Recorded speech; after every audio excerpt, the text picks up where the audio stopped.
لبيك اللهم لبيك. بسم اللہ الرحمن الرحیم. السلام علیکم ورحمۃ اللہ وبرکاتہ. ہمارا آج کا موضوع ہے کہ یوم عرفہ یعنی کہ کل کا روزہ آپ رکھیں اور یہ 3 کام ضرور کریں ورنہ بہت بڑا ہو سکتا ہے آپ کا نقصان ہو. سال کا وہ دن آ گیا جس دن اللہ تعالیٰ سب سے زیادہ بندوں کو جہنم سے آزاد فرماتا ہے.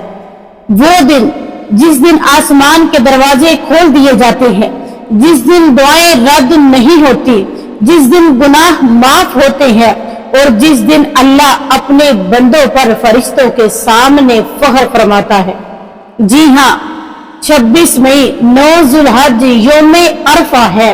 اگر آپ نے اس دن یہ 3 کام کر لیے تو شاید آپ کی پوری زندگی بدل جائے. پہلا کام، یوم عرفہ کا روزہ ہرگز مس نہ کریں. آپ ضرور اس یوم عرفہ کا روزہ رکھیں. میری پیاری اسلامی بہنوں اور میرے محترم اسلامی بھائیوں، یوم عرفہ کا روزہ کوئی عام روزہ نہیں. یہ وہ روزہ ہے جس کے بارے میں آقا علیہ الصلوۃ والسلام نے فرمایا، مجھے اللہ سے امید ہے کہ عرفہ کے دن کا روزہ 1 سال پچھلے اور 1 سال آنے والے گناہوں کا کفارہ بن جائے گا. سوچیں، صرف 1 دن کا روزہ اور 2 سال کے گناہ معاف.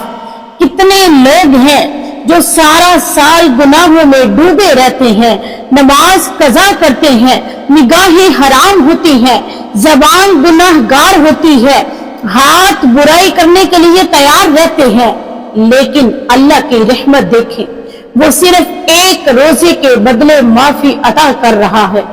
لہٰذا آپ یوم عرفہ کا روزہ ہرگز مس نہ کریں.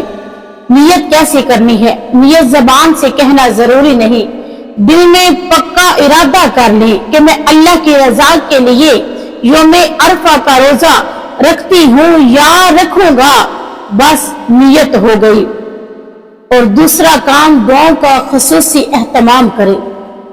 روکے سجدے میں ہاتھ اٹھائے دعا کرے کہ بہت سے لوگ پریشان ہیں، کسی کے گھر میں بیماری، کسی پر قرض، کسی کی شادی نہیں ہو رہی، کسی کی اولاد نافرمان ہے، کسی کا رزق بند ہے، کسی کا دل ٹوٹا ہوا ہے. تو سن لو، یوم عرفہ دعا قبول ہونے کا دن ہے. نبی کریم صلی اللہ علیہ وآلہ وسلم نے فرمایا، سب سے بہترین دعا عرفہ کے دن کی دعا ہے.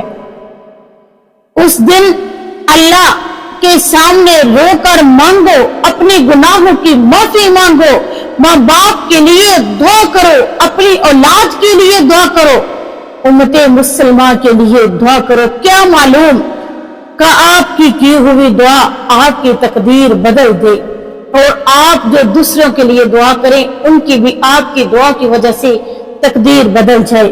اب آتے ہیں تیسرا کام.